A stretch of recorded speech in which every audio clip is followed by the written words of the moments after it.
Hey guys, welcome back to Football United TV. This is the Fita show, the show where we discuss football in the Americas. Today's a very special show where we're going to be talking about the final of the Libertadores and the Copa Sudamericana, the two most important competitions in, well, American football really, but South American football most of all. But I wanted to get it started a different way, and I hope you guys don't mind. Like this is not really like something, not really my style, but we haven't done shows in a while, and it truly is because we couldn't, and things have been tough. Like you take a look at the world right now, and things have been tough. Like I was trying to think to myself, yeah, it's been a tough month, it's been a tough year, it's been a tough couple of years really, and this channel knows it. Like we lost a really good friend of ours not too long ago. October is always a tough month for me as well. Like two years ago in October, I lost my dad as well. Like and all these tragedies that keep happening. Like it's tough to keep a smile on our faces, right? And this, I'm really proud to be part of a channel where we're always smiling. Like we're really nice people here, really nice to one another. Like you think of the channel, like you think of like mainly Maddie, Anthony, and myself, right, as the hosts, and you see these guys are like very well humored, right? Like we're always nice to one another and to everyone, always have a smile on our faces, but just like everyone else, like three very broken individuals. Like I'm gonna speak more on the behalf of Maddie and myself. Like I can't count the amount of times that we sent like crying voice notes to one another. This is one of the miracles of the internet. Like I don't know how. Like I've never met Maddie. I'm looking forward to him coming to Brazil in December because he's one of my best friends. But yeah, in these times, like it's I'm very blessed to have a lot of people, and I have a lot of people in this community. Like I'm here alongside Johnny, and for you guys that don't know, like my relationship with Johnny like started. We went to together. This is the hat I'm wearing right now. Our relationship started playing football together. We played in a tournament where all of the goals that we scored were either scored by Johnny or he assisted me to scoring. Like that was how we got far in that competition. So Johnny saw me very quickly as one of the best horrible football players he's ever met. And then it was always a great relationship where two people who love talking about football, drank our beer together in college as well, had a great time there. But not two people that tend to talk a lot, right? Like our relationship's more like football based, and like this is one dude who has a very official, very responsible and working company that helps the channel out, and he's had countless opportunities to say, come on Charlie, like take this seriously, like you haven't done anything in so long. And he's always, of course he loves talking about football, so it's kind of easy, but still, like he's nice, he's always been patient, and things have been happening. Like a lot of the members here are going through a lot, and we're nice to one another. That helps a lot. And this channel used to talk a lot about mental health back in the day, and I want to bring the trend back on. I want to open the space. We have a lot of friends in this channel. I know that everyone goes through a lot of really hard stuff all the time. Life is tough. So yeah, you have a friend in us, right? Like we're always gonna keep a smile on our faces. But I just want to open up. Like I don't know, like out of the blue, I felt this way to just talk about. Like I'm going through a really tough period in my life, and I'm, for the first time in my life, like I'm actively looking to seek help and like, just have a clear head. And I feel like everyone should benefit from that. But at the very least, seek to talk to people you love. Be patient with one another. Be loving to one another. It's not always hard and it's not always easy. Sorry. Be empathetic. Really tough to put yourself in other people's shoes, but we have to, because it gets harder and harder, and if we don't do that, it's gonna get even harder. So I just wanted to say that. No, it's not about football. I'm gonna put the intro here, and then we're only gonna talk about football. The structure might be a little off because I'm a little off, so expect a slightly longer show. But we're gonna have a very good time talking about two very good football games and the two very cool competitions that are up to this point. Yeah. So stay tuned right after the intro.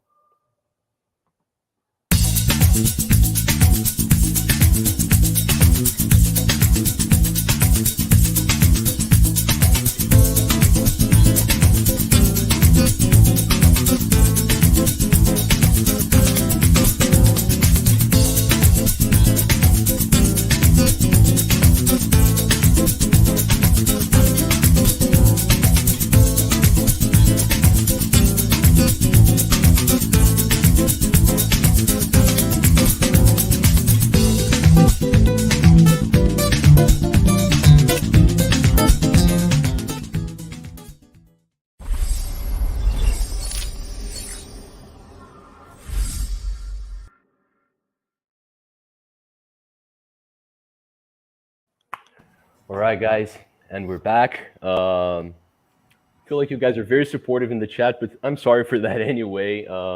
Let's get to talking about something very, very, very exciting.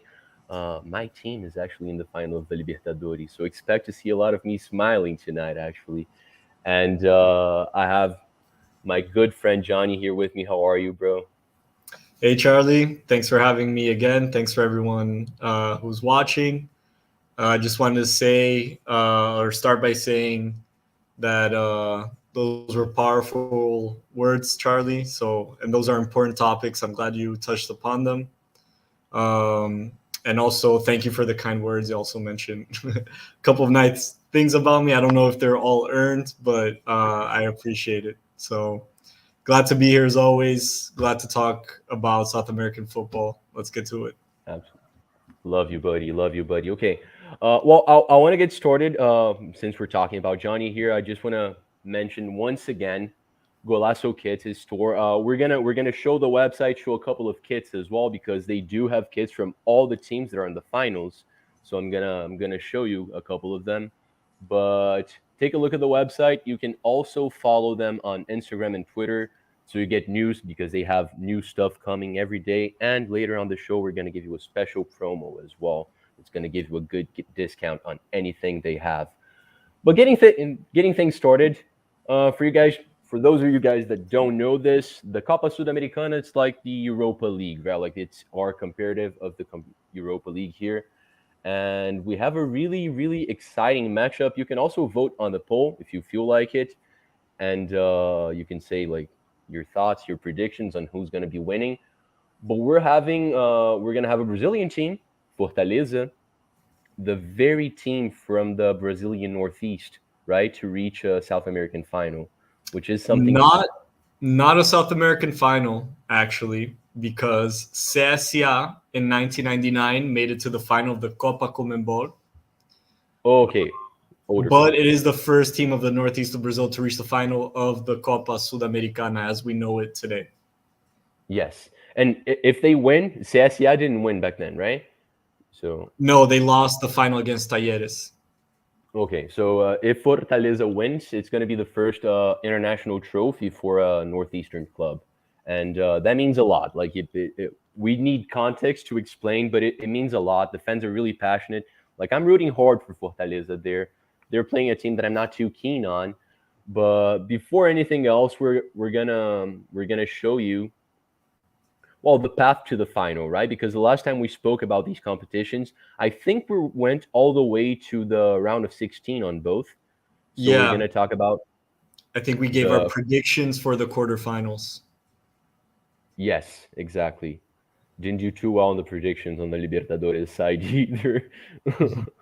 But let me just okay, so um this is the way to the final.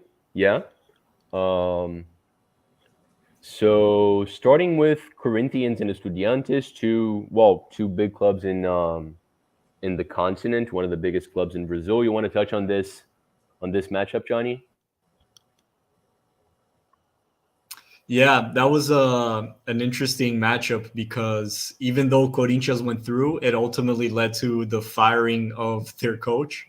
It wasn't the Yeah. game that once it ended, the coach got fired, but it was the matchup that really showed everyone that the job isn't being well done. There's no progress to it, and there was no um, in the horizon, you couldn't see any signs of it getting better. Because what Yeah. happened was Corinthians won at home 1-0. It was actually a center back who scored the winning goal in a ball that got crossed in the box. But it had a lot to do with Estudiantes' lack of courage playing away, playing in Brazil.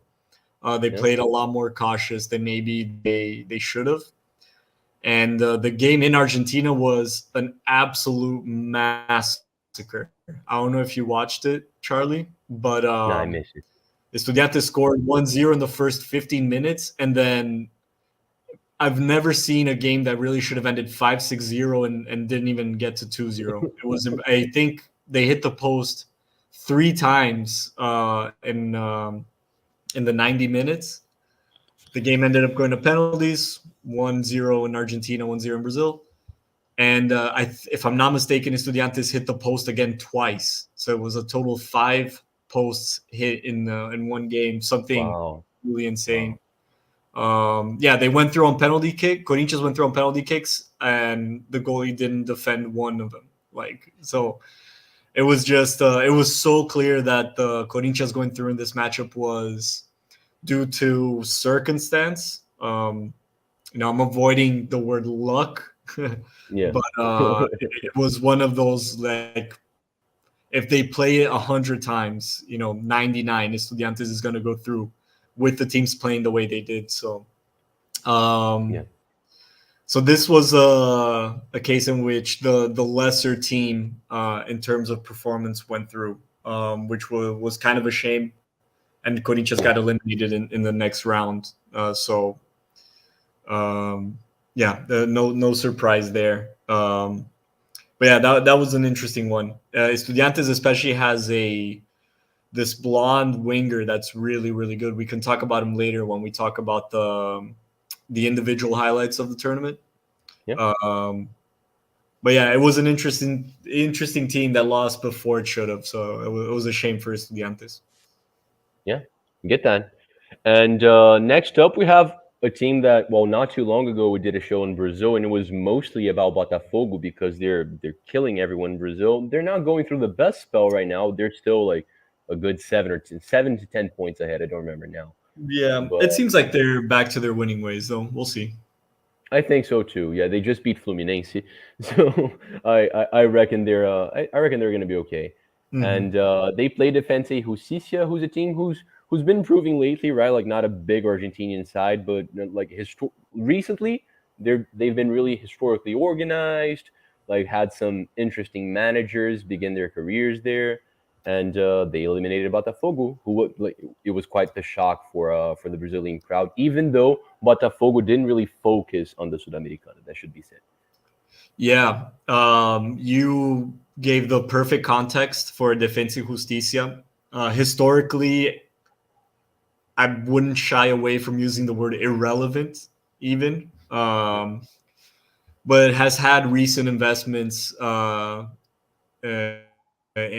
placed in the club, and so even though they have a small fan base, they play in a small stadium. They're a neighborhood team ultimately, something like a Millwall to compare it to something in England, like one of those neighborhood teams from London, Charlton, something like that. And so Botafogo in the game in Rio, which was the first game of this matchup, used a team that was kind of mixed, with some starters, some reserve players, prioritizing the Brazilian league, where they're in first place. They haven't won in 26 years, if I'm not mistaken. So the priority is in the league. They tied in Brazil 1-1. 28 years. Thanks. And they tied 1-1 in Rio, which was definitely a better result for Defensa y Justicia. And then Botafogo kind of, I don't want to say they kind of panicked, but you can tell that they didn't have a conviction in their strategy, because all of a sudden they used their full starting lineup to play in Argentina, which was seen as by everyone as a mistake, regardless of the final result. Even if Botafogo had gone through, I think everyone would have said they shouldn't have played their starting players because their roster isn't too deep, and they're really, again, what they're doing in the Brazilian league happens once every couple generations, and it's not to be wasted. And they got the worst of both worlds, where they did use their starting lineup. The players did get tired. One player got injured, and they lost the match and didn't qualify. So it was bad news all around. Nico Fernandes, the striker for Defensa y Justicia, who's a historic player for the club. I don't know the full history of Defensa y Justicia, but just because of the fact that their relevance is recent, I would imagine he's the biggest player in the history of the club. He's a striker. He's 5'5", 5'6". Both those goals were headers against Botafogo. Wow. Yeah, he's kind I of one still of those remember that. late bloomers. Really good striker, but doesn't have a lot of star power around his image. So he hasn't really been calling attention by bigger clubs, and he's doing just great for Defensa y Justicia. So that's how they qualified to the semifinal, and that gave them a big boost. Every time a team that's non-Brazilian beats a Brazilian club, even teams as big as Boca River, that gives them a big boost in confidence. If you take into consideration the economic difference of the Brazilian clubs with the rest of the continent at the moment. Absolutely. Yeah. Yeah. So yeah, so that was that for Defensa y Justicia. It was a impressive win, and I also want to mention the fact real quick. Defensa y Justicia wasn't able to play this game in their home stadium because Conmebol requires a certain amount of capacity, and this certain amount increases further into the tournament you Yeah. go. So they were able to play at home up until the round of 16, and the quarterfinals they played in the stadium of Banfield, which is another neighborhood team from Buenos Aires, but a slightly bigger stadium. So Botafogo actually didn't even have to play them in their own stadium, and still lost. And then I'm gonna mention this capacity thing later when we talk about the final. But yeah, let's move on. Awesome. Yeah. All right. So going to these are the two teams that ended up losing the semifinals, right? We're gonna get to the two teams in the final now. The first of them, I'm sorry to say this, but first of all, Johnny's all right. Yeah, São Paulo, his favorite team, won the Brazilian Cup, so he's very happy. He's won the Libertadores before. He's won the Club World Cup before. Like he was focusing on the Copa do Brasil, so he's okay. Won the But Sul-Americana his already once, so as well. Like so, São Paulo's massive, so they're okay. They're okay. They were focusing on something else, and they lost to LDU Quito, uh, a team who has his history beating Fluminense in important games as well. And want to talk us through this game, Johnny. I yeah, was so rooting for you. I was rooting for you hard. yeah. I almost went to that game actually. There's a direct flight between Oh, Miami and Quito, but the assassination of the politician happened somewhere around that game. There's actually a big worry about the away fans, the São Paulo fans, and how they would be received in Quito. Luckily, nothing happened to them, but I thought it would be a little more wow. cautious to avoid Okay. that fight. Yeah, I don't know if you followed that story, Charlie, or anyone else, but they basically murdered a presidential candidate a week before the first game against São Paulo. There was a lot of turmoil in the Ecuadorian capital. But Jesus Christ. speaking of the game, São Paulo made the same mistake that they've made in every away game in this tournament and sometimes in the Brazilian Cup, which was to play the games away the same way that they would play at home, both in terms of lineup, in terms of pieces, in terms of strategy.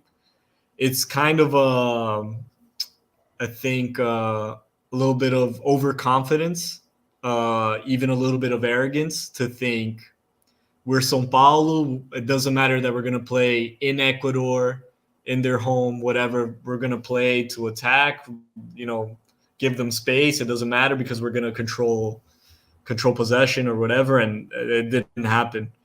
LDU, if I'm not mistaken, scored 2-0 in the first half an hour, 25 minutes, half an hour. São Paulo got a little better in the end of the first half. The second half was a little more even and managed to get a goal back with Lucas Moura in a goal that was completely due to his genius alone. It wasn't a play. It wasn't like a well thought out ball. No, he grabbed the ball in midfield, dribbled 2 or 3 guys, passed the ball to the side, got it back, goal. So that kept São Paulo alive. Having lost 2-0 away would have made things exponentially worse. So then the return game in Brazil, São Paulo scores 1-0 in the beginning of the second half, and it really felt like there was enough time to get the second goal in. LDU La Liga, as you can see, gets a red card, also with still a considerable amount of time on the clock. But it didn't happen. The goal never came. The team was not very creative. Lucas Moura at that time couldn't play the whole game because he had just returned from his vacation in Europe. Yeah. James Rodriguez, that also plays for São Paulo, even to this day, he isn't able to play the full 90 minutes. And in August, he could literally maybe 10 minutes at the end. So he didn't even go in. And no, sorry, he did go in. So actually, funny enough, São Paulo isn't able to score. At the very end, James goes in to take the penalty in the shootout. James is famous for never having missed a penalty in his career. So the game goes to penalties, and as you can see, it ended 5-4 for La Liga. Guess who missed the penalty? James Rodriguez. Just shot it way over the goalposts, not even close. It was his first penalty miss of his career. So it's just one of those things where, like, should have São Paulo won the game in regular time? Yes, they should have. A man up at home, they should have. But then you have James Rodriguez, you go in just for one reason and miss the penalty kick. Is just one of those things that really happen only in the sport. Yeah. Jesus Christ. Thing is not. I have no idea how he's still like such a big part of the Colombian football team, because there's some good players around there, and I think it's a combination of he has performed in the past so well that he still lives a little bit off his past. Yeah, and also there just hasn't been anyone in that position that's been anywhere near like his level even today. So it's kind of like a process of elimination. Yeah, we do still have Neymar as the protagonist in Brazil, so I can't be saying too much. Brazil, right, so this plays for Al Hilal. That's all I have to say. Yeah, exactly. So okay, this one. Well, we're saying that Fortaleza, like you, just from the history, from where they're from, like this was kind of like the battle of the underdogs. Yeah. América Mineiro being a much bigger underdog. By that I mean smaller, right? Like. And you can't help but feel bad for América Mineiro, because they were a team, like, after some history as well. Like, had they won this competition, it would have been their first international competition as well. They're not too victorious nationally either. They're like the three biggest club in Minas Gerais in their state, but the two others are massive, and they're like a tiny club. And now, like, they're going down, right? Like it's very safe to say that they're in last. So. They're in last. Like I don't see them recovering. Like they're the most likely team to go down to the second division. It's getting competitive, but they're the team outside of this competition to save themselves, and they couldn't do it because they faced a better side. So you want to go in more detail? There isn't too much to say outside of the context you gave was perfect. But Fortaleza massacred them both games. Even the away game for Fortaleza, where América was playing at home, it was 3-0 for Fortaleza. It could have ended more than that. América managed to get a goal sort of towards the end, which kept them somewhat alive. But Fortaleza didn't give them the chance to even believe that they could get through. Yeah. So Fortaleza is a team that it's very impressive because as you mentioned, they come from the poorest region of Brazil. Even though they have a lot of fans, a lot of support, they play in a World Cup stadium. It's still the poorest region of Brazil. It's hard to find sources of income for a team like that are relevant. But they managed to get an incredible coach who knows exactly how to work a team like this. They've been so precise in their signings. I would dare you to think of a signing they've made that was a complete disappointment. The coach has been so good at getting players, the correct players for the right moments, and also letting them go in the right time. It's the management from the coach to the president has been just an example for everyone. They're doing so much with so little, and their massacre 3-1 away, 2-1 at home against América is a consequence of that. Yeah, I'll tell you, I'm gonna make a bold claim. Like if you're you're just starting to follow, like if you're from another country and you're following Brazilian football, you want to pick a team to support and you want to go outside of the mainstream. Not too long ago, I could have argued in Fluminense's favor, but I feel like with the whole Fernando Diniz thing and we're in the final, we're jumping into the mainstream a little bit too much. Nah, Fluminense Fortaleza, is one of the big teams of Brazil either way. yeah. So Like, Fortaleza is the coolest one you can pick. Like they it's like have Brighton. they what? It would be like going for Brighton. Yeah. I think it's a good comparison. Like really organized, but like good, cool fans. Like it's a very, I don't want to say pretty, but very lively kit. And I don't know. Like you watch the games, like you dig the environment. One of their idols goes by Pikachu. How cool is that? Like it's just a cool ass team. Just a The cool ass team. conversation ends there. Exactly. No more arguments needed. And they're definitely the team I. By the way, there's a poll going on.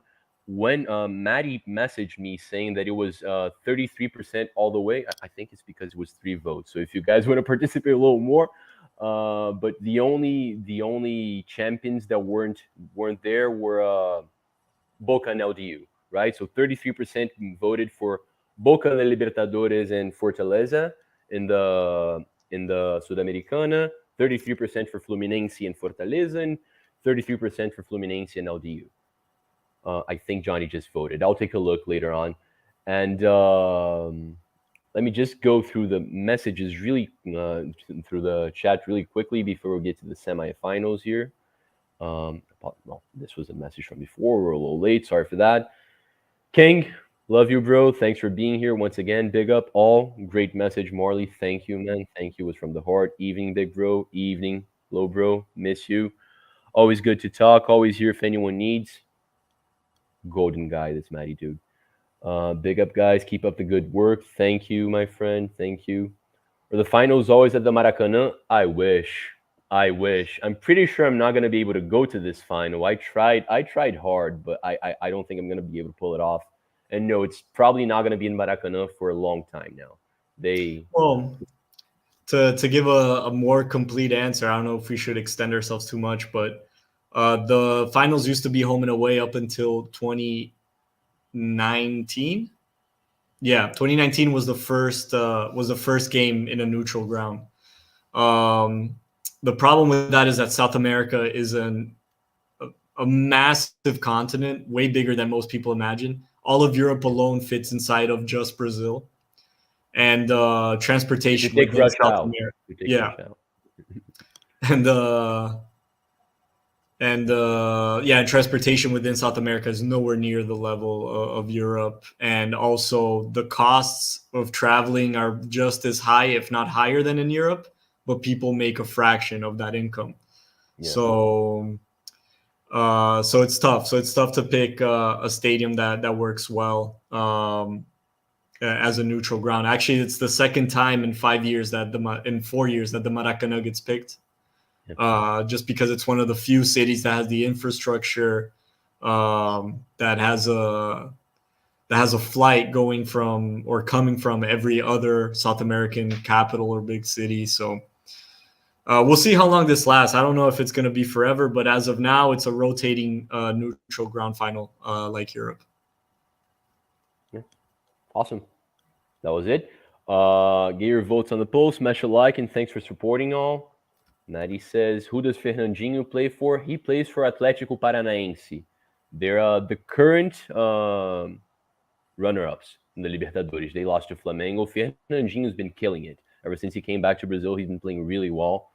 Crucial part of Atlético, who's another quite big, but like really structured and organized team as well, who's been doing well in international competitions lately. And is 2019 when Boca and River played at the Bernabeu? No, that was actually 2018, and actually people kind of remember it as that was the final. But there was a game before that. They played in La Bombonera. The game ended 1-1. The game in Santiago Bernabéu was actually the second leg of that final. But because the first final was a tie and it was so unusual to play, outside of the continent, people remember only that final. But there was actually a first leg to that. Okay, I had totally forgotten that. So thank you for reminding me. All right, so now we're jumping onto the semifinals here. Very quickly, we're gonna get to the finals. So, first, the battle of the Brazilians, right? Corinthians and Fortaleza. Corinthians, the much bigger side, much bigger team.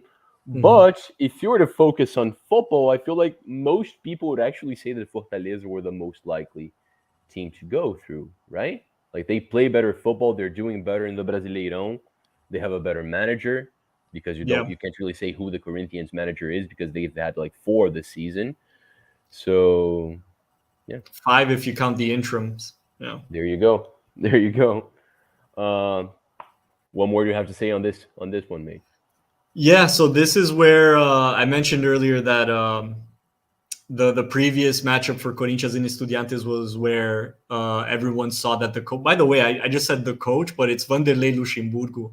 For anyone who's over the age of 25, probably remembers him because he coached Real Madrid, the team of the Galacticos. So yeah, very important name, even though he's light years past his prime. Yeah, Unfortunately, a little sad to see.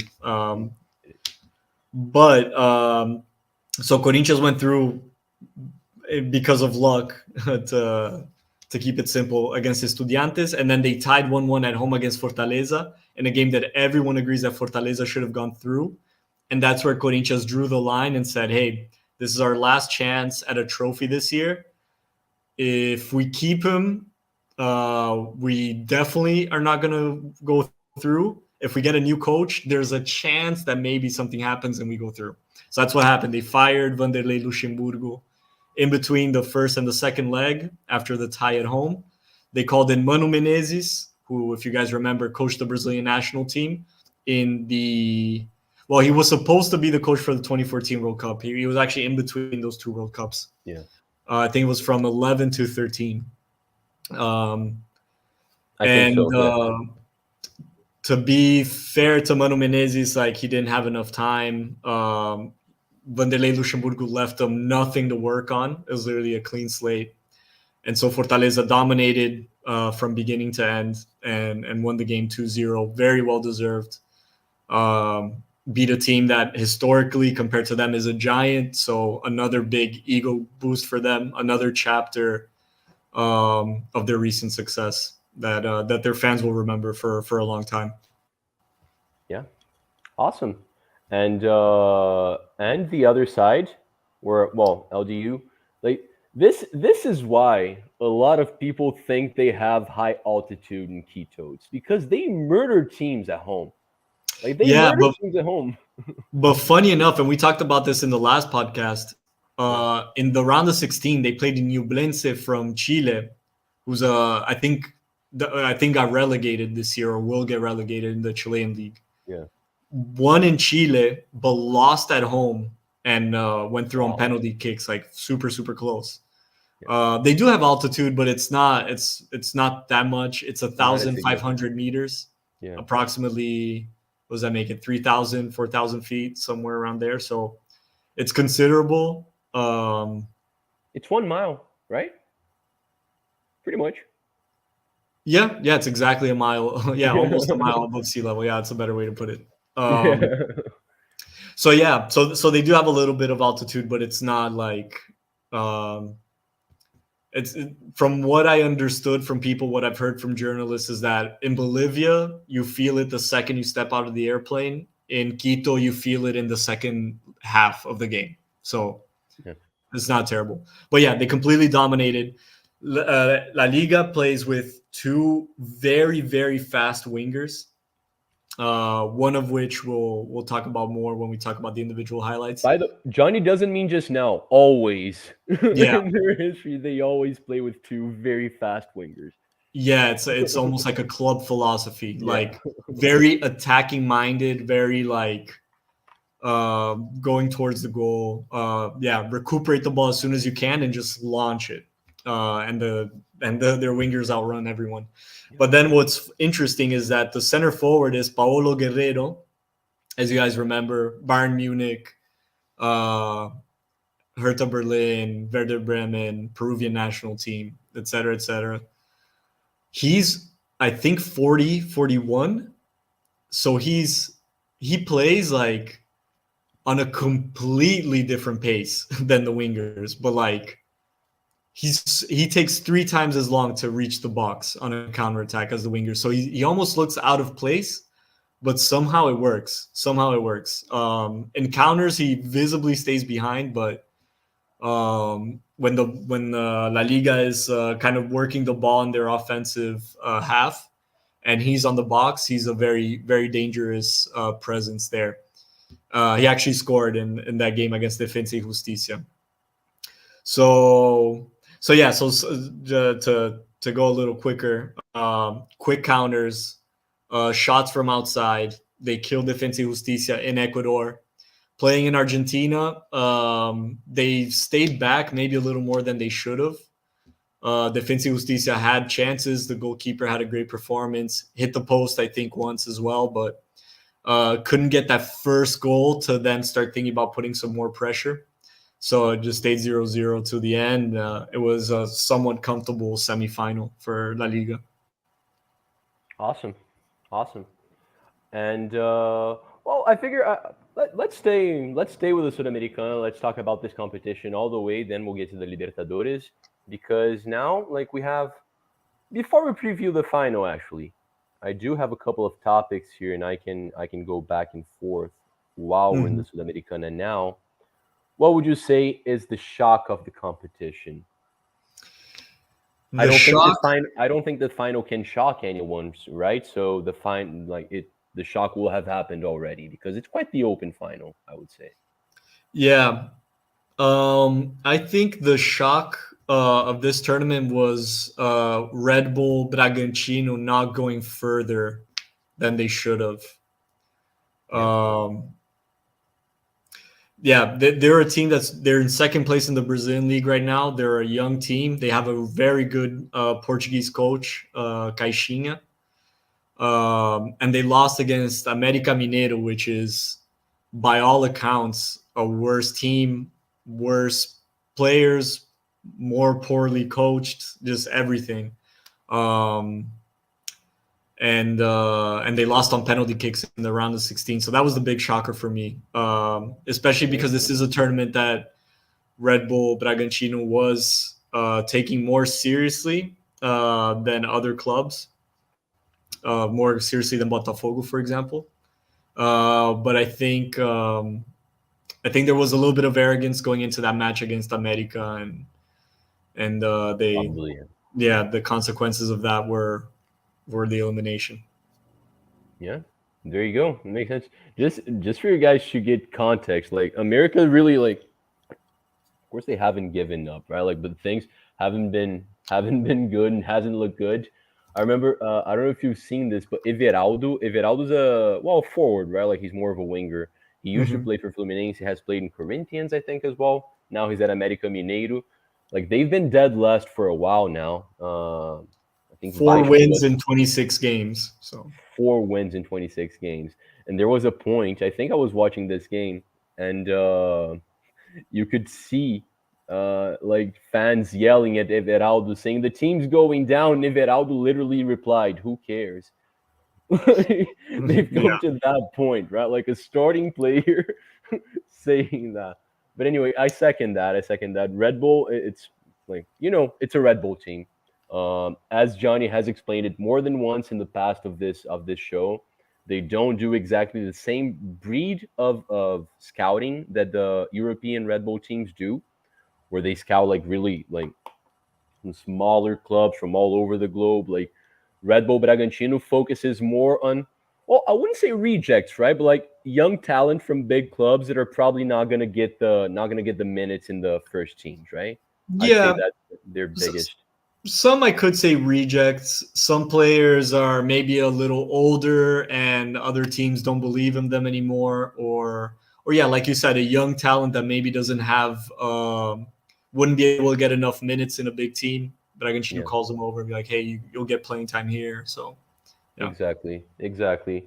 It's also one of those weird clubs where you're competitive in the first division, but the pressure, it's just not comparable to the rest of the league. Yeah. right? Like it's a smaller fan base. It's a team that's like it's the name Red Bull is really strong. Like it's just a different beast, really. Mhm. But well, here it is. I actually have no idea, so I hope you have a couple of couple of suggestions here. I would say that the best player to play in this competition was probably Lucas, just because he's been killing it since he came back to São Paulo. But I think he didn't play enough in the Sudamericana, and he didn't last enough Mhm. in this competition. So it's a different talk, right? Yeah, I think combined he didn't play 90 minutes. So There you go. yeah. So I would say either Nico Fernandez from Defensa y Justicia. Okay. I mentioned him earlier. Yeah. Um, Oh, there you Zé go. Nico. Wellison from Fortaleza. He's a defensive midfielder, but has been having a great season. Okay.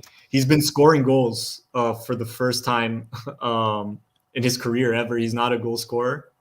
Um, so so yeah, great season from that defensive mid. And I also want to mention Johan Julio from La Liga de Quito, one of those wingers, one of those fast wingers that we mentioned. Really, really good. Very fast, very physical, and Is he yeah, the one that's played in Santos before that yeah, I sent you a quick message about that he looked that's him. impressive? Yeah. Yeah, Okay. Yeah, he looks good good. player, but seems like one of those players who only work in one team. You know. Yeah, yeah. LDU has a lot of those. And a Yeah, lot of times like players that kill it for like 2 seasons and you never hear of them again, like ever again. yeah. Um Oh, and also wanted to mention that player for Estudiantes. Um, Let me look up his sorry because he has like a complicated like German last name. yeah. Uh, Here it is. His name is Benjamin Rollheiser. Roheiser. Okay. Rollheiser. He's not super young, if I'm not mistaken. He's 23 or 24, Okay. but so talented.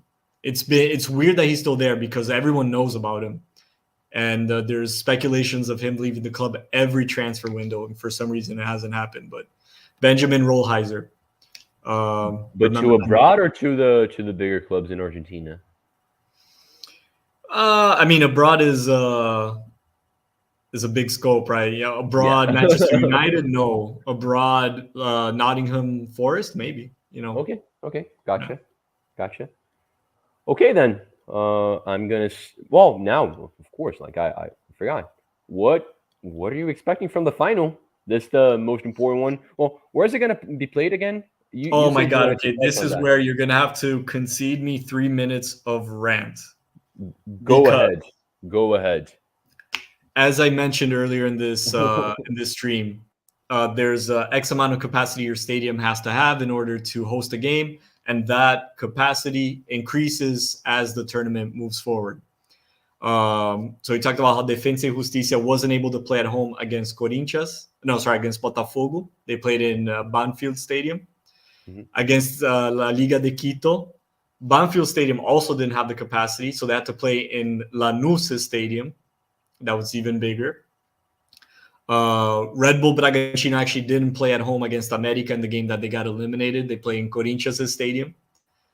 Um, and then the final is going to be played in a stadium for 25,000 people. The minimum capacity for the semifinals was 30,000.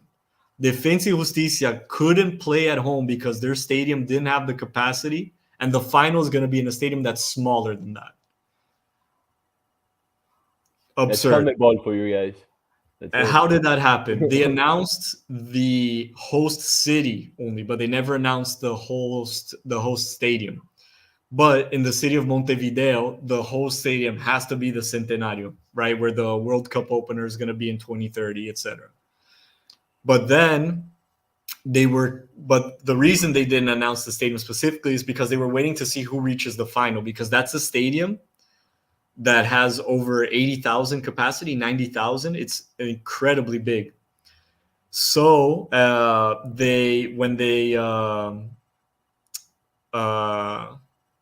so when they saw the teams that were going forward, they moved it to Maldonado, which is like an hour and a half outside of the capital of Montevideo. in a stadium for 25,000 people. And even so, man, if they get to 10,000, it's going to be a shock. You don't think there's going to be even 10,000 people there? I don't think there's going to be 10,000 people unless they do what they did in last year's final, which was start giving away tickets to the local population. Wow. Okay. Yeah.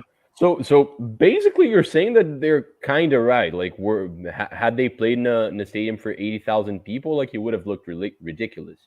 I mean, you're kind of fixing a problem that they're fixing a problem that they themselves created, because it should be home and away. Each team plays at home. South America doesn't have the culture, doesn't have the infrastructure, doesn't have the money to have a single game neutral ground final.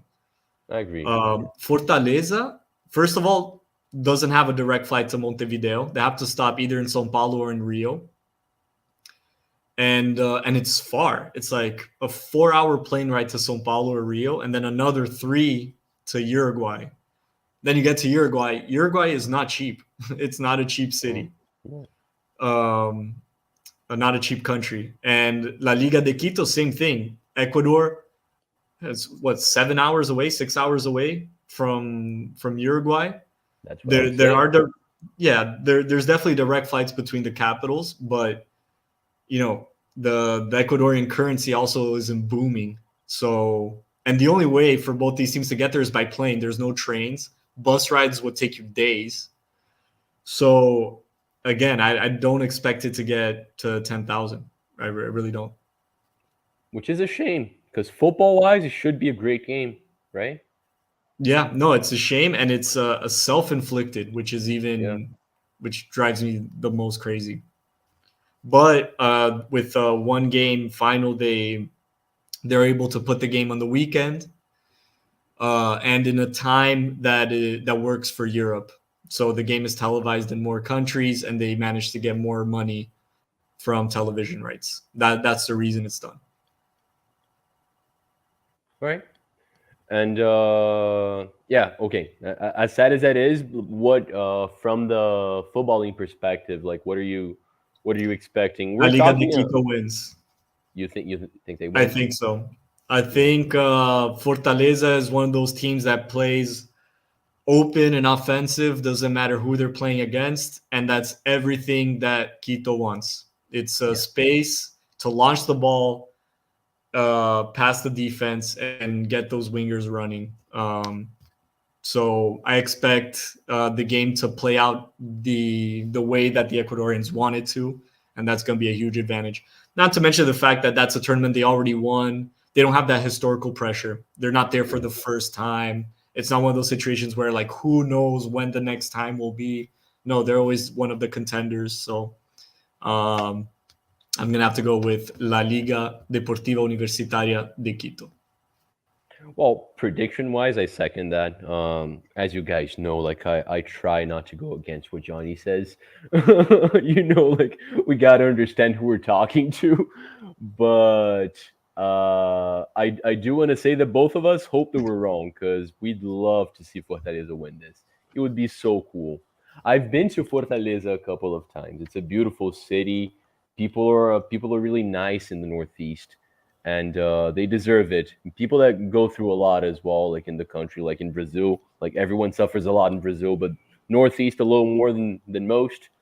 They deserve this happiness. I hope they win, but yeah, stylistically, I'm not even going to say that LDU has a better team. They're bigger. They're a lot bigger. They're a lot more significant. They're more ready for it, as Johnny says. But stylistically, it's a nightmare for Fortaleza.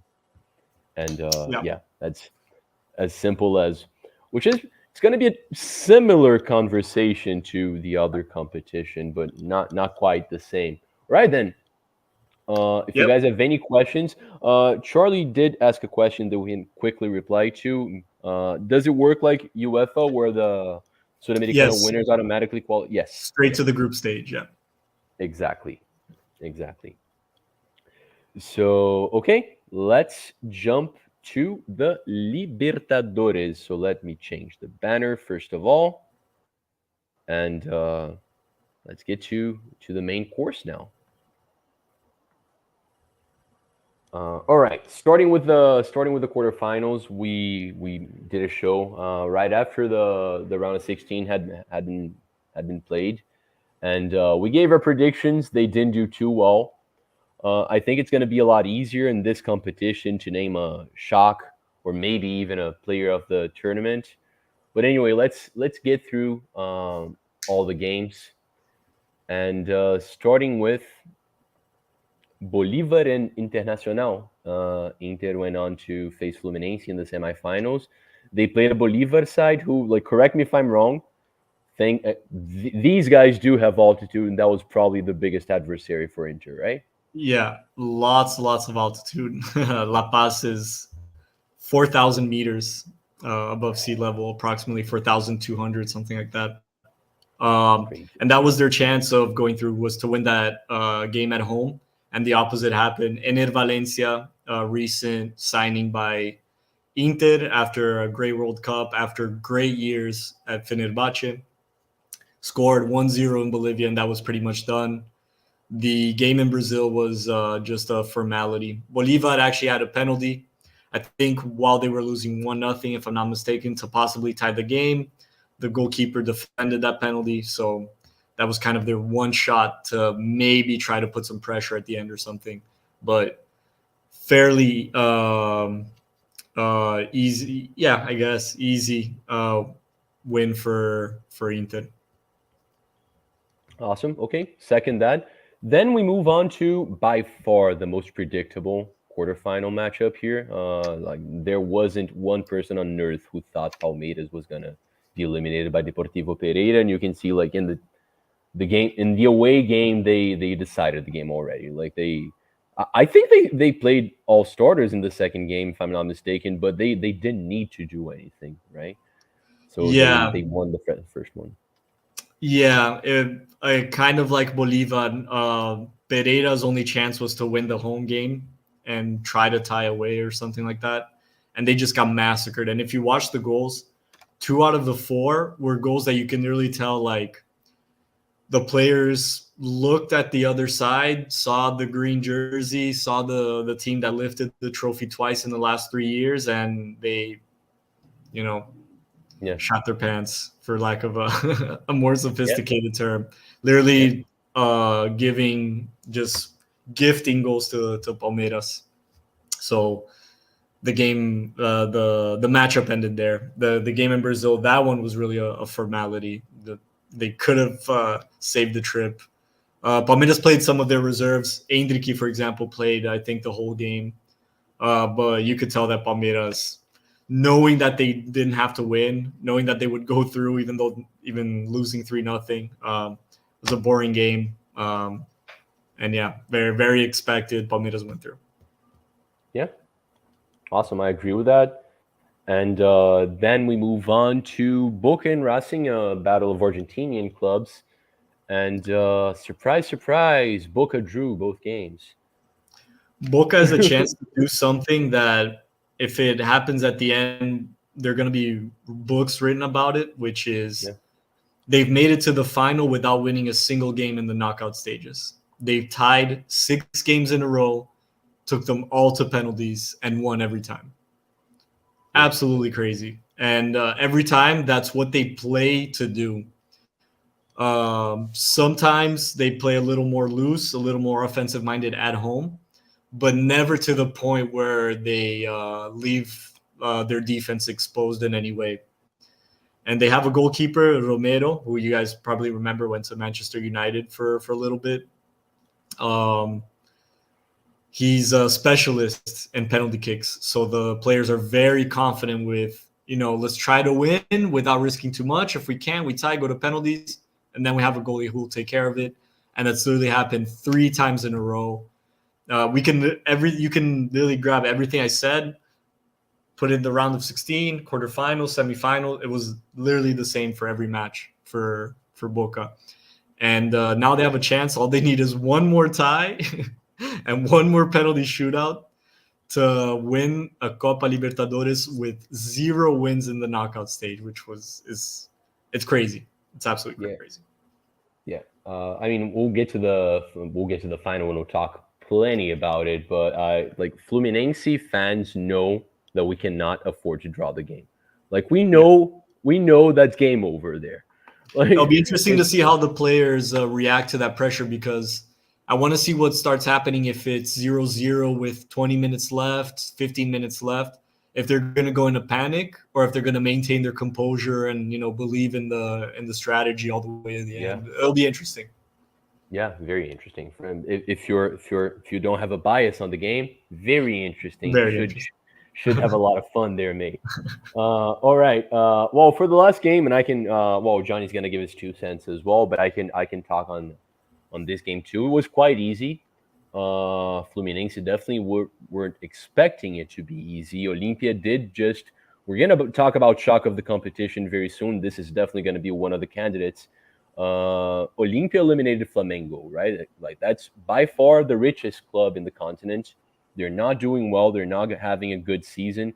When I say they're not having a good season, like they lost the Copa do Brasil in the final. They're like in fourth in the Brazilian league, and they got eliminated in the round of 16, the Libertadores. That means a horrible season for Flamengo.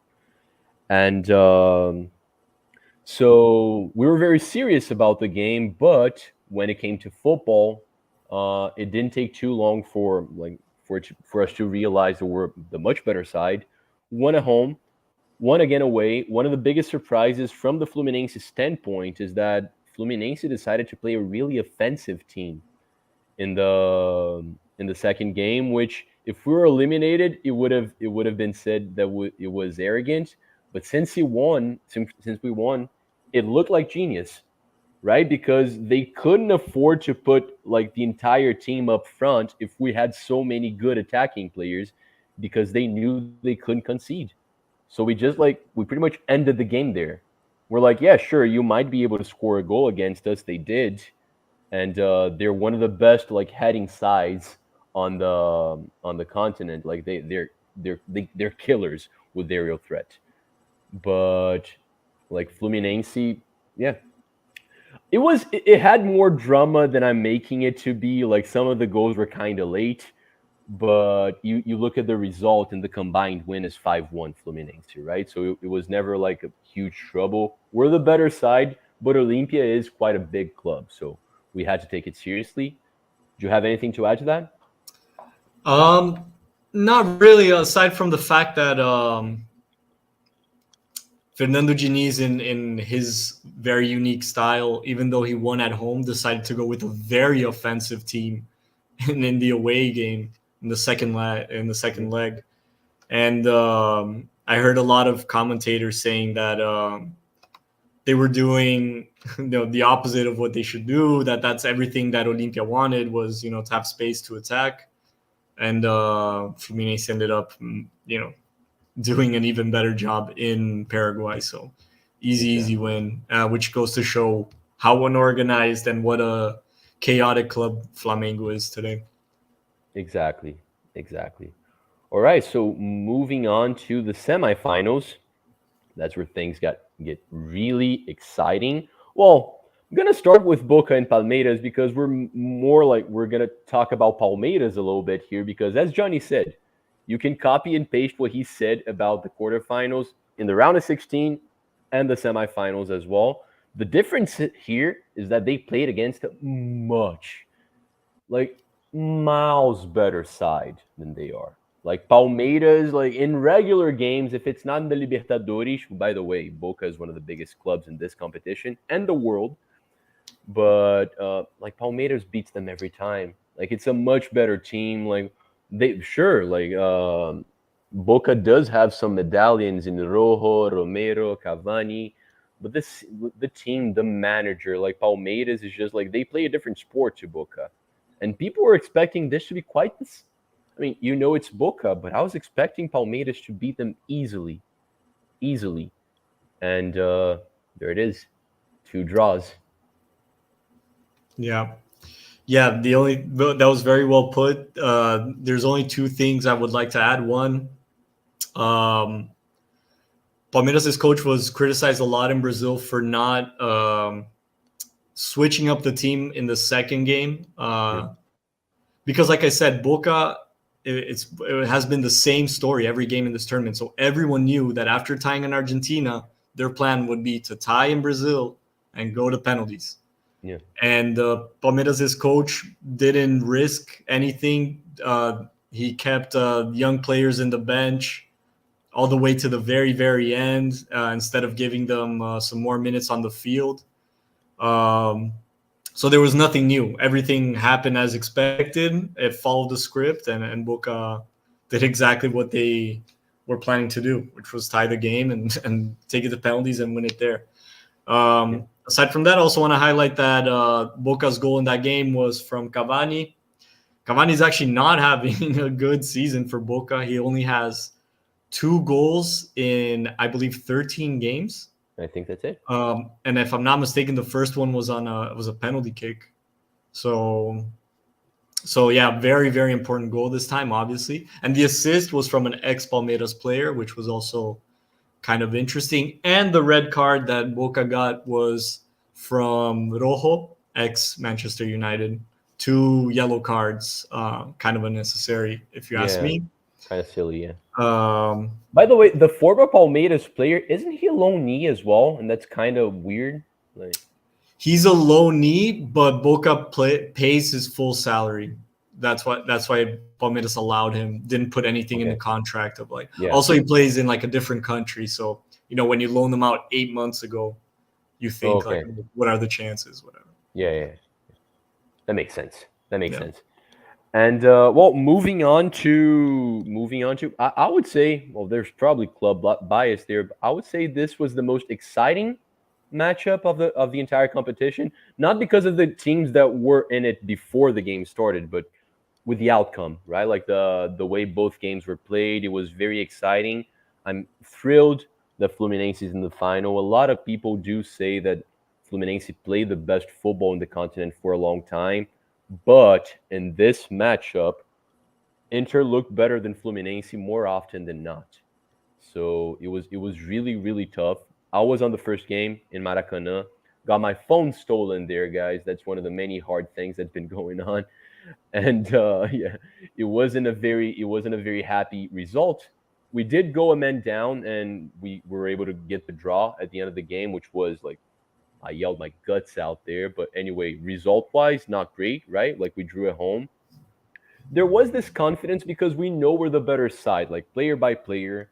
We have a team, like they have a really good manager too, but we have a longer project. Like, we just looked favorites, but we're playing a bigger side in Inter. They're massive. They're much bigger than Fluminense.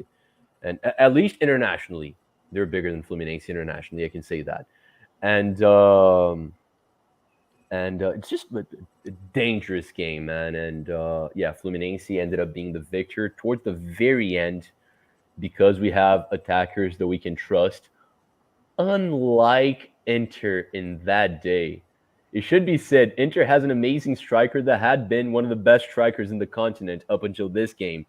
And he's actually one of the hashtags, if you pay attention down there in the video. I had to put him there because most Colorado fans, that's what Inter fans are called, most of them started hating this player. Like, they were calling for his head, even though he took him there. Biggest responsible, him and Alan Patrick, 2 great players. And but he just couldn't score anything. He had 3 clear chances, didn't put it in. Then you have Germancano, who in the past 2 years is only outscored by Erling Haaland, and another shitting academy player, like Fluminense academy player, that's been doing bits as well, and we got the win at the end. What do you want to add to that? It was a crazy, definitely the 2 best games of the tournament.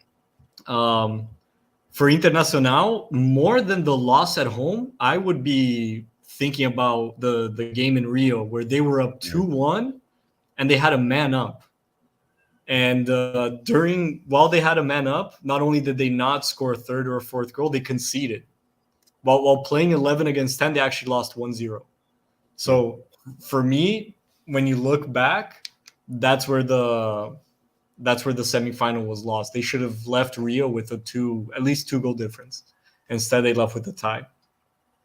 Exactly. And then the game, the away game for Fluminense was just like you said, a little bit of luck because then Valencia missed goals that he normally doesn't, and then a little to give credit to the Fluminense side, Fernando Diniz being courageous and offensive minded as always. Didn't even want to think about going to penalties. Kept attacking until he was rewarded with the winning goal at the end. Awesome. Right, so that's the path to the final. So just like the Sudamericana, we're gonna start with shock of the competition. Johnny, I'm gonna ask you to talk for like 10 seconds because I gotta move off camera for 10 seconds. Are It's you fine. do you agree with me that it's Olimpia and Flamengo, or are you going somewhere else? If you want to talk like a shocking moment, I think it would be that elimination. But if you want to talk as the competition as a whole, I'm gonna have to give it to Pereira reaching the quarterfinals. Okay. Um, Well, then Pereira, small start team. talking about that for 2 seconds. I'll be right back. Yeah, yeah. Pereira is a small team from a small town in Colombia. It was their first time ever playing the Copa Libertadores, and they went further than anyone ever could have imagined. They got a relatively tough group with Boca Juniors and Colo Colo, which is a big Chilean team, even though the Chilean clubs haven't been doing great lately. And they managed to go through. And in the group stage, they actually beat Boca 1-0 as well. So that was like a historic win for them, aside what they did in the knockout stages. And then the knockout stages, they beat Independiente del Valle, which is last year's Copa Sudamericana champion, a team that has reached the Libertadores final in 2016. So, yeah, for me, the surprise was Pereira. And there's no shame for them to getting eliminated by Palmeiras. It really was a historic year for them. And it's really one of those teams where it's not even about when's the next time they'll reach the quarterfinals. It's about when's the next time we're even going to see them in this tournament. So I hope the fans enjoyed the moment. Right.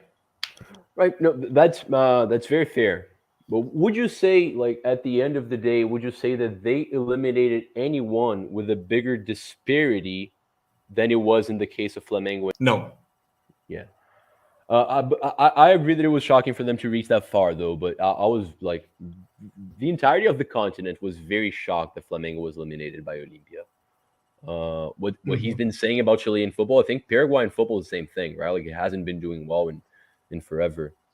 Well, it's funny because like Olimpia has always been the outlier within the country. Libertad, I think, has only made it as far as the quarterfinals. Cerro Porteño only as far as the semifinals, and I think it was only once.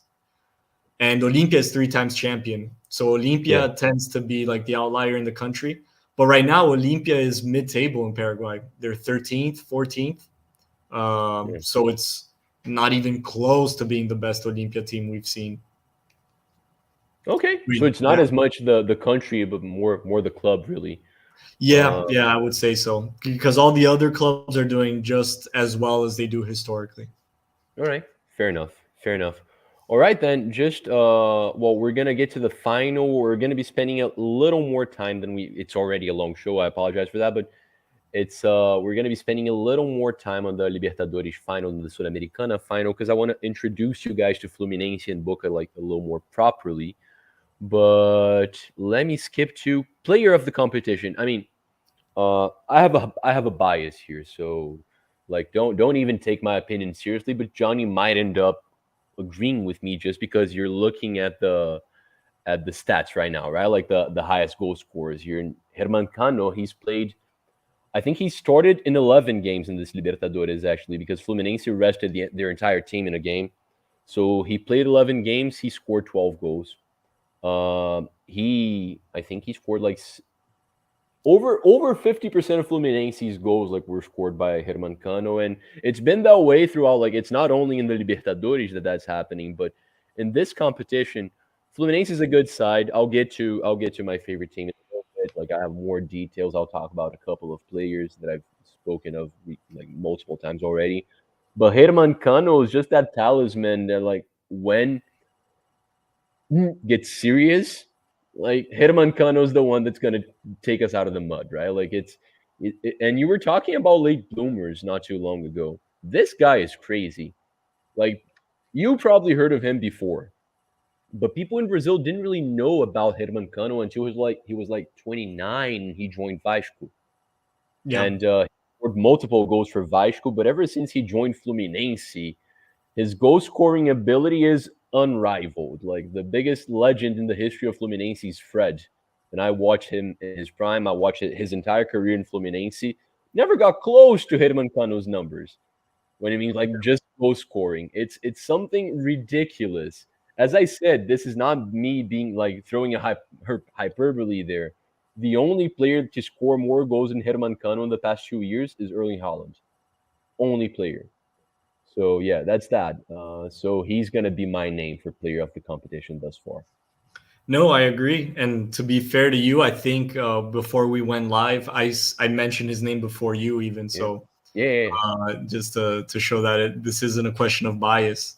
yeah. No, extremely decisive. And it's also not one of those situations where, sometimes you get strikers who score a lot of goals, maybe in the group stage. You get one or two teams that are very weak, and then, that kind of drags on. No, he's been scoring in every single phase of this tournament. Decisive goals, winning goals, goals that meant qualification. So definitely Herman Cano, man of this tournament. And what's more impressive to me about him is that he rarely touches the ball more than once or twice. Yeah. Like people just throw the ball at him and he just hits it whichever way he can, and it always goes at least on target. It's so impressive. And even outside of Brazil, I would say he is a late bloomer because his numbers in Argentina were average, maybe a little below average. Then he went to Mexico, nothing spectacular. And it wasn't until he went to Colombia, he played for Independiente Medellin, was when he blew up. By that point, he was already 27, 28. So definitely a late bloomer, and he seems to not he was making up for the lost time. He's not slowing down. He actually seems to be getting better, which is absolutely crazy. Yeah. And just getting into the bias a little bit more, just because I support Fluminense, the relationship he developed with the fan base is just something, it's really cool. He came from a rival club.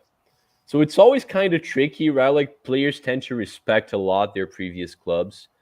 Herman, I don't want to say that Herman Cano disrespected Vasco, but he embraced the fun, right? But because Fluminense fans poked a lot of fun at Vasco. Well, let's not remember also, like, he got relegated with Vasco, decided to stay in the team to bring it back up to the first division. He missed a very essential penalty kick against Guarani that kind of sealed their non-promotion. Yeah. And then the Vasco fans trashed him after that, saying that, he in the important moments he chokes. Yeah. So he at the end, if you look at his stint at Vasco as a whole, was good. But I think the very end, it kind of fell off. I don't know if Vasco fans, I think at that moment, the Vasco fans weren't too sad to see him go. Yeah, I mean, nowadays they're kind of sour. They don't like seeing, because this, like his celebration is the most famous celebration in Brazil right now. His goal celebration, like it's really popular. He used to do this. Now he does this because both his kids have a name that starts with the letter L. And he's just been killing it. He's the biggest title of the team right now, even though we have Marcelo in the team. We have young talent in André. Herman Cano is the idol, and if Fluminense wins this, he's the one that's going to go into the history books the most because he's been fantastic. But okay, can I just mention one thing before we move on? The only way I think another player would be in contention for player of the tournament would be if the final goes to penalties and the goalie Romero defends another 2 or 3 penalties and Boca wins the title.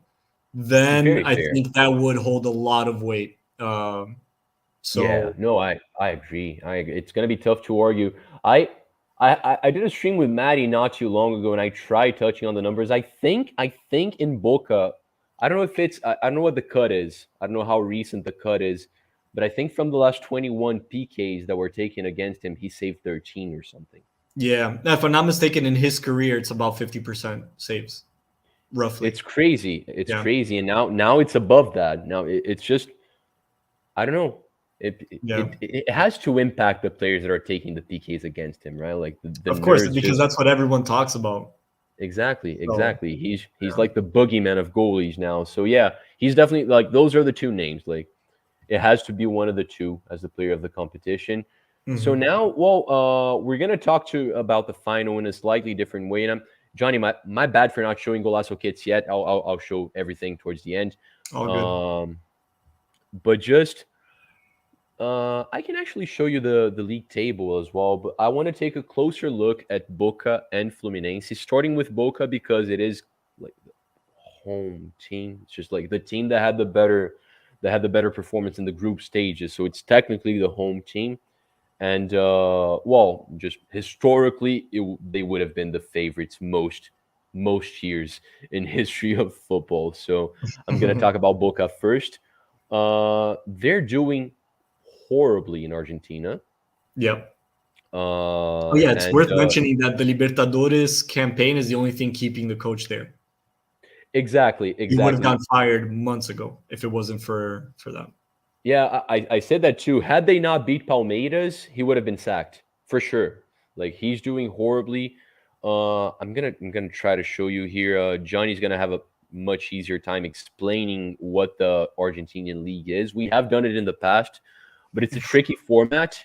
That And deserves a podcast within itself. exactly, exactly. But just the first, it basically, I just want to say that it's played in two parts. And the first part, they didn't do too horribly. They finished seventh overall, and it's a lot of clubs, right? It's 28 clubs, so that's not the end of the world. But in the second phase, you look here, and there's two groups. They're currently in 11th of 14, so that's 8 games, 2 wins, 1 draw, and wait, what? That makes no sense. Is it One win. five? No. Oh, 1 win, 5 draws, and 2 losses. Yeah. Yeah, that's it. Wait, I'm No, confused. no, no. They have It's 7 seven points, points. It's 8 seven games. points. My Yeah. bad. Yeah, my bad. That's what was confusing me. So it is two wins, 1 loss. Sorry, 2 wins, 1 draw, and 5 losses. You see the goal difference here. They're not conceding a whole lot of goals still, but they're losing most games. I think they were just eliminated in the Copa de Argentina or something like that. You can So correct me if I'm wrong there. What? again, this deserves a podcast within itself. But actually, Google has a first phase and second phase, but it's not really true. The first Okay. phase is the Argentinian League, which ended. It's done. The Okay. champions of Argentina were River Plate. This is the League Cup. Oh, this is okay. the this is the Carabao Cup of Argentina, which Gotcha. takes over the full second half of their calendar. And it's played like this in two groups of 14. Top four go to a quarterfinal. And then simultaneous to this tournament and the Argentinian League, which happens in the first 6 months of the calendar year, there's the Argentinian Cup, which then is played as like a traditional FA Cup knockout from beginning to end, which actually Boca plays the quarterfinal in about half an hour against Talleres. So it'll be interesting to see. Oh, okay. So the last game they lost, I think it was 4-3, was in this competition here. Correct, yeah. Okay. All right. So that's it. They have a manager that would have been huge trouble had he not qualified for the final. And even though they're in the final, like even if you follow some Argentina news, you can see that he's not doing well. Things are not looking too good. Of course, Boca fans are still confident because they're in the final of the Libertadores. Boca's never gonna go unconfident to a final of the Libertadores ever. But things haven't been good. The football they play is absolutely dreadful. Cavani, who's one of my favorite strikers of all time, by the way. No, I'm not saying he's one of the best, but one of my favorites. He looks horrible. Like there's nothing going on. They defend efficiently. I don't want to say they defend really well, but they defend efficiently.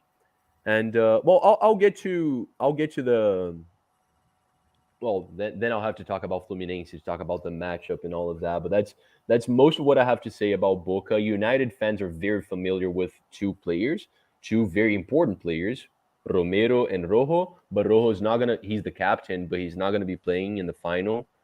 And they also have a couple of injury problems already. I think they're like 12th men. Zebachos, I think he got injured as well. He was kind of like the threat that came off the bench.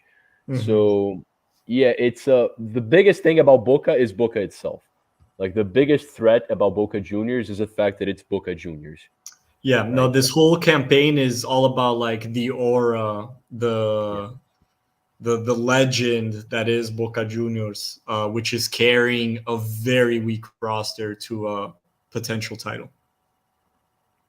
exactly, exactly. As you can see here, multiple famous players. Barco is also a, no, oh, sorry, that's not the correct player. that's, I No. got him confused. I got him confused. But there's more famous players though. I thought there were. Yeah, Rojo, Cavani, Romero, Benedetto, Benedetto's famous too. Yeah. yeah, Marcos Rojo.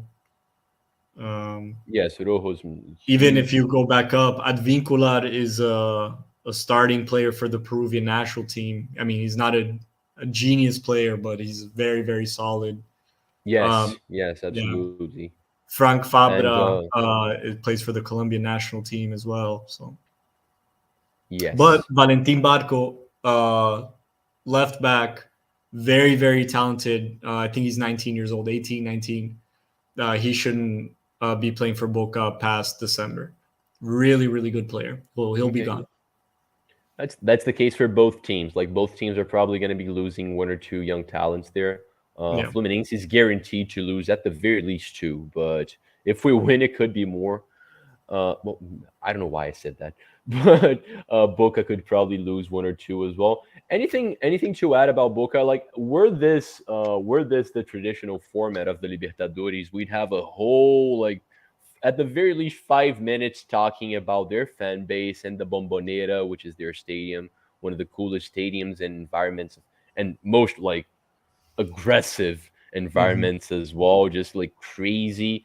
I think Fluminense is very fortunate. It's not going to be a home advantage for Fluminense playing in Maracanã, but we're definitely lucky. We're definitely happy we don't have to go to La Bombonera because that's a whole other problem in itself. Yeah. Yeah, yeah, And definitely. And actually, that's a whole other aspect to this final is that Fluminense has the rare chance in a one match final to play at home.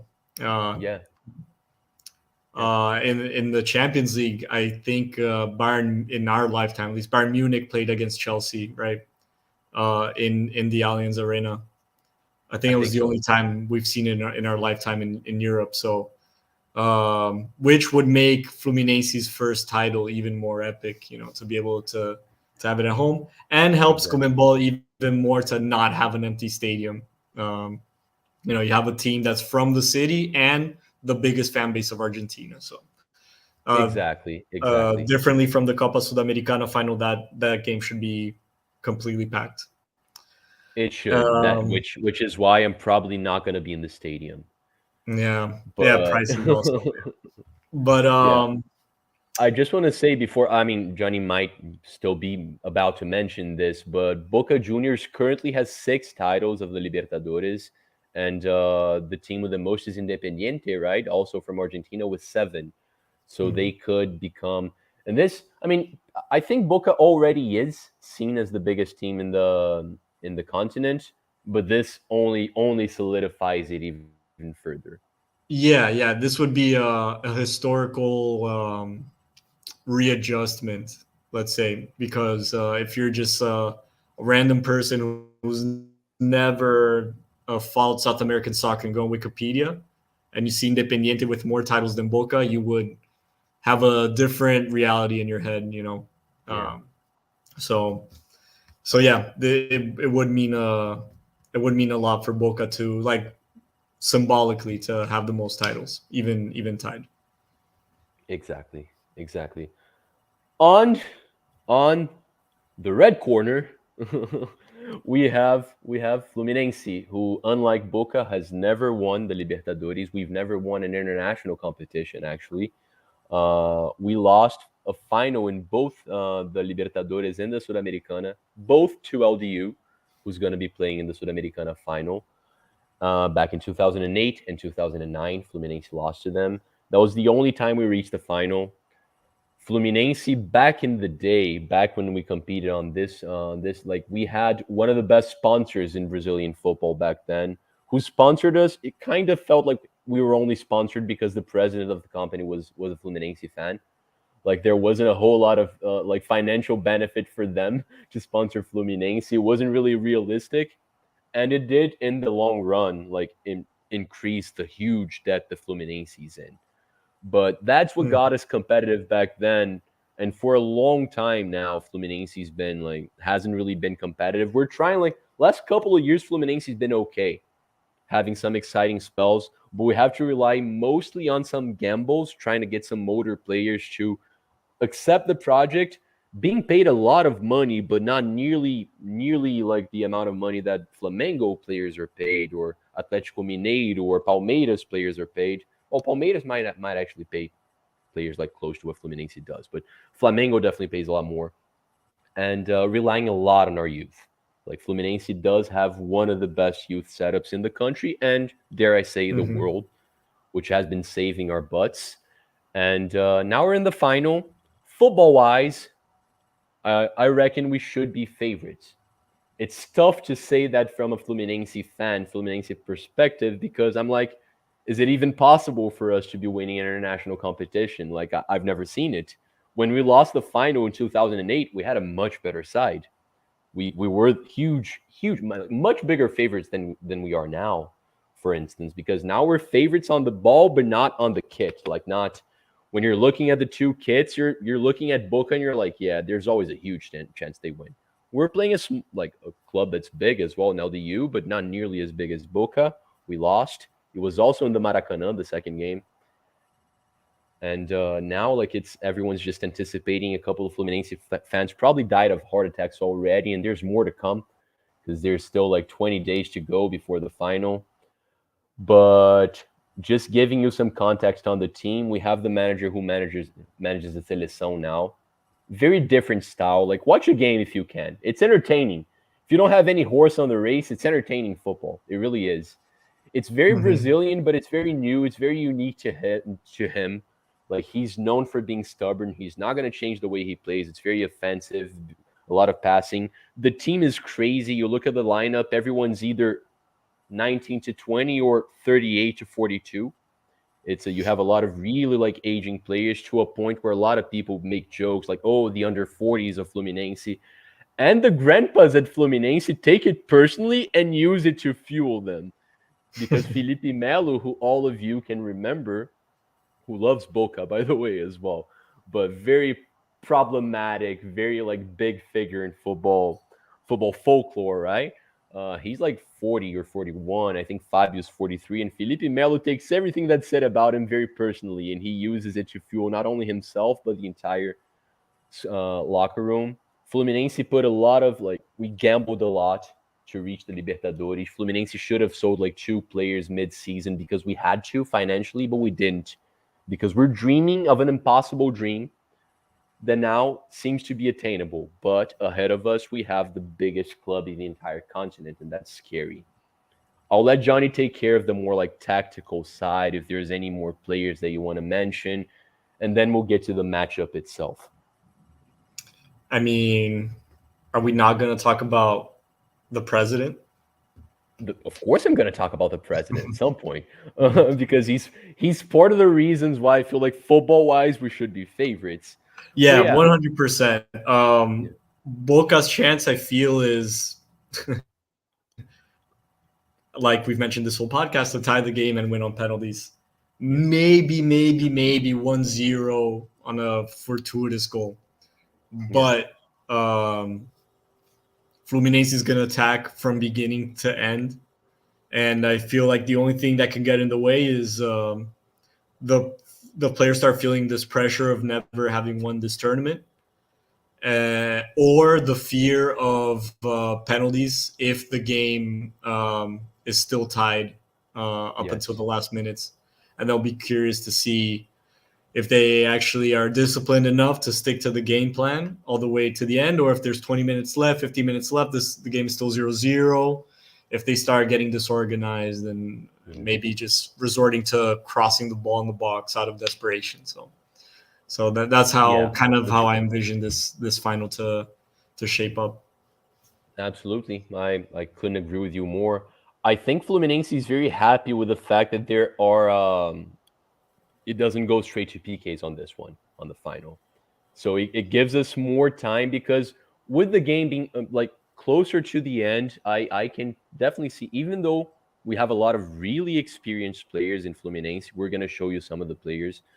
I'm going to show you where, not even going to show you where Fluminense is in the league, but we'll talk about some of the players that are at Fluminense right now. You know a lot of them, but we do have some young players too. But I definitely feel the whole team feeling the pressure if we're already in overtime and it's still a draw.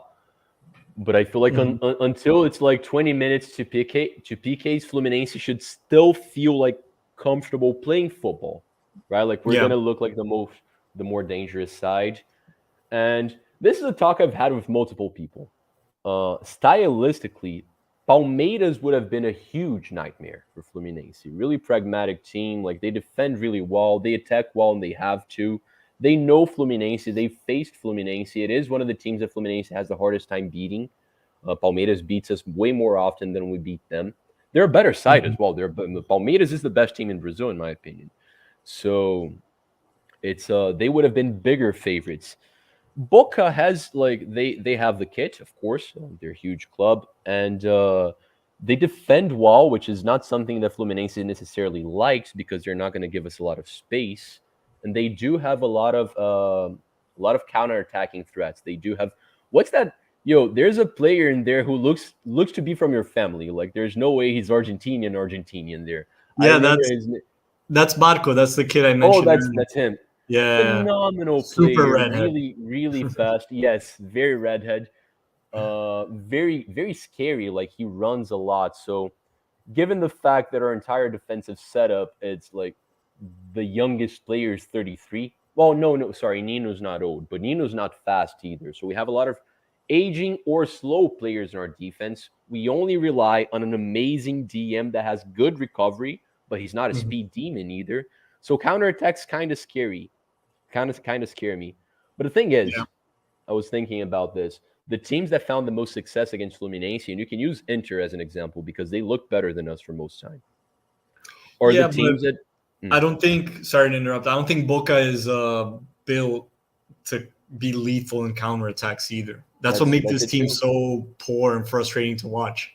Yeah, That they rely on defending well, but they only score really if they work the ball and slowly make their way up to the offense. They're not a team that they don't have fast wingers. They don't have a yeah, lethal striker like Gunu on the other side that just give him the ball. All he needs is one chance. No, it's like it's a struggle for them to score. So, like you said, Palmeiras would have been way worse.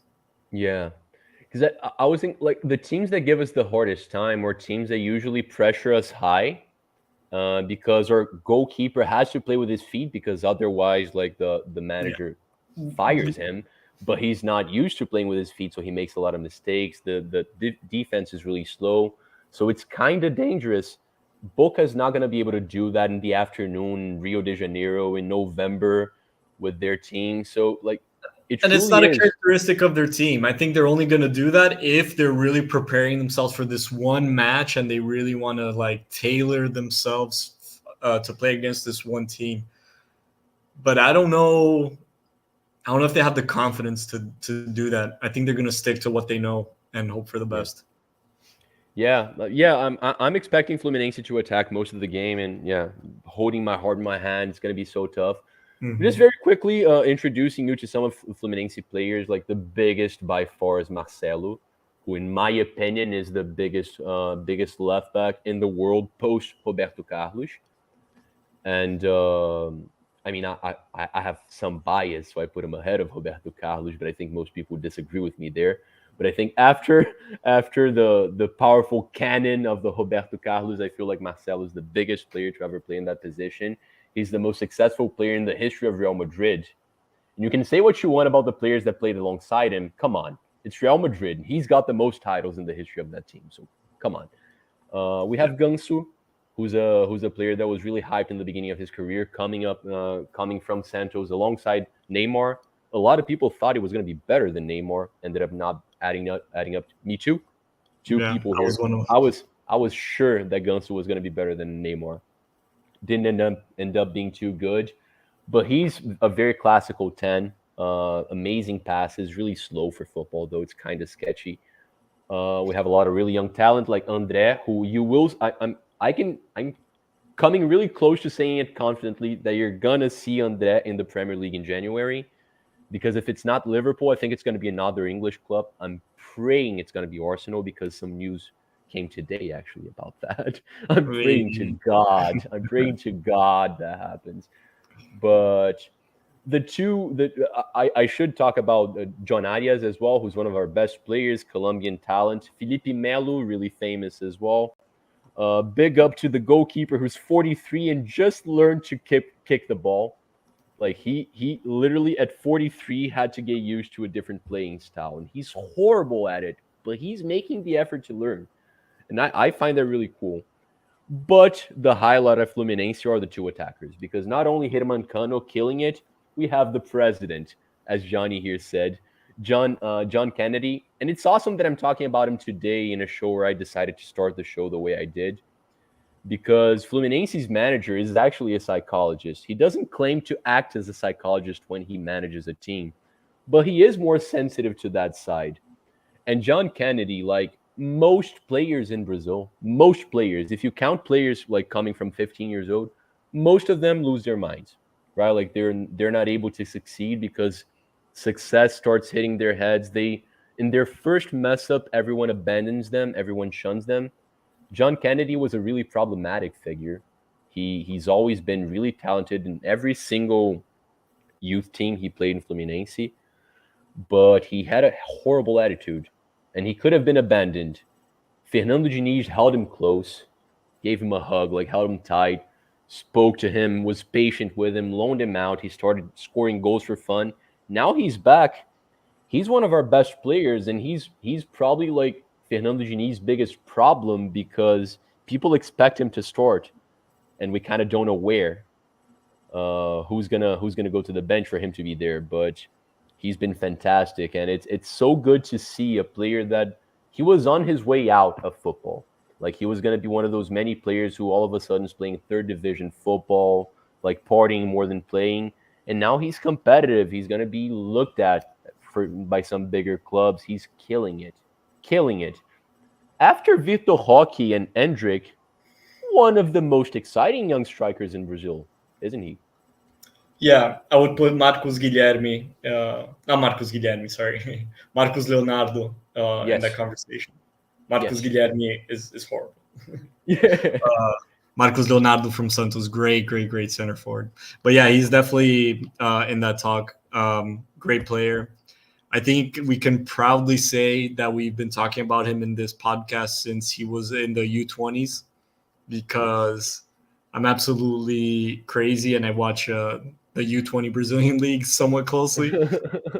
And he was always a sight to see. So if he keeps his head straight, it's a kid who's going places. Tall, fast, Absolutely. strong, and has a great shot. So, it's just a matter of keeping his head in the right place. Absolutely. He's also got that level of being a douchebag that he kind of needs to keep as well. He's Yeah, kind of you an want asshole. your striker to be a little bit arrogant. Yeah. Exactly. He's got that cockiness. He's really connected to the fans as well. But that's it, guys. I spent a long time talking about Fluminense. This is my dream come true. Like, I finally have a good excuse to spend hours talking about Fluminense. We're in the final. I'm as nervous as I've ever been when it comes to football. I was 15 years old when Fluminense reached the final last time. I'm 30 now, so it's exactly like Fluminense decided to make a couple of coincidences with numbers and me there, and I'm excited. The We're gonna be doing a watch along on the channel. I'm not gonna be there because there's no way I'm watching this sober. Like if I go to the stadium, I'll try to behave, but otherwise, guys, I need to stay alive. Like I'm gonna be a nervous wreck, but I'm very excited. I was not expecting this to be a reality anytime soon. There's a lot of teams that spend a lot more money than Fluminense, so this is such a surprise. But anyways, guys, thank you so much for being here with us for so long. Now I'm gonna finally show you the really cool Golaço kits, and I'm gonna do something interesting because they actually have paraphernalia from all four clubs that we spoke of the most here today. So I'm gonna go through all of them, starting with Fortaleza, which is the only one they don't have a whole lot of stuff on, Very but tough they to do find, have a really unfortunately. exactly. But I did really dig this polo kit that they have if you want to look for it. But as I said before, stay tuned on their Instagram because they have new stuff coming every day. I'm not saying Fortaleza is going to be there next weekend, but there's new stuff coming every single day. But let's get to the rest though, because there's some really cool stuff. They surprised me with the amount of LDU stuff they have. Look at this. These price tags, by the way, they're in my currency, reais. They're non-pounds, so you can divide that by 6, give or take. Sorry, Yeah. Johnny, you go and take it away. I'm talking. Yeah, no, I mean you're doing a great job. I was gonna let you keep going. Yeah. It's a vintage soccer jersey website. Everything's original. We pride ourselves in our variety. So we have jerseys from every corner of the planet. Our prices are very fair. We ship worldwide. And for those of you watching right now, Boca is actually another one that I don't have a lot of. It's a team that sells a lot. Mhm. But for those of you who've been watching all the way to the end of this podcast, you guys have a well-deserved promo code, Fita Final, FITA FINAL, all together, all caps, Fita Final, 15% off your entire order. There it is. You just insert that during the checkout process, and 15% off your whole order. Check it out. Like I said, there's something there for everyone. It goes beyond South American soccer as well. We actually got a big batch of Napoli jerseys that are pretty tough to find. Those have been pretty popular, but every team we've mentioned today is also on there. We pride ourselves in the variety. So check it out. Yeah. Yes, do so. And since like today I can afford to have all my club bias, this is actually my favorite alternate kit ever from Fluminense. It's also a really historic kit as well. We won the league with this one. We won the league wearing this one as well. Like we were wearing this one when we beat Palmeiras, and mathematically we won the league already by then. It wasn't Guarani? Guarani was 2010. I remember that game. Engenhão. Emerson Sheik scored that goal. Yes, I remember that one too. But 2012, the not the last game of the league because we won with a couple games in hand, couple games in advance. But the game that meant that we won was against Palmeiras, and we're wearing that kit. I think we were at least. And Fred scored. Like I have it with Fred in the back. They were playing in Presidente Prudente. I think so. Yeah. Yeah. So. Man, now that you said, I remember the goal was a rebound, right? Like the goalie didn't hold it, and Fredji tapped it in.